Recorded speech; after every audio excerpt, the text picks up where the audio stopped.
انا بميل اكتر ل اني يعني بحط نفسي في حاجه فيها طبيعه اكتر. انا بتوتر قوي، بحس الديسكomfort اللي هو عكس الارتياح لو حاجات فيها تكنولوجي وناطحات سحاب و...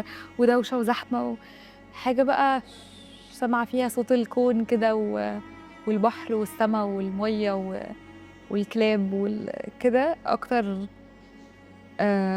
ستيت يعني كسيتنج يعني برتاح فيه. جوايا بقى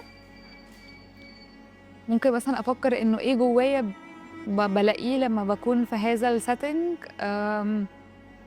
هقول لك ان انا لما بكون في هذا السيتنج، بصي انا المكان المفضل ليا نويبع. انا نويبع اللي هو هي مش هي ابعد ما يكون عن الزحمه والحاجات البشريه المصنعه، فهي مجرد طبيعه هدوء. فده بيخليني ابعد عن الاصوات الكتير اللي حواليا اللي تسمعي نفسك. ايوه ايوه بالظبط، انا رحت قبل كده عملت نفس ايوه انا بسمع الريلاكسيشن. فعلا صوت نفسي فعلا. ودي حاجه احنا في الحياه الزحمه اللي احنا فيها بنفتقدها. عارف اللي هو بيبقى اللي هو ايه، وطى الصوت بتاع الدوشه اللي بره.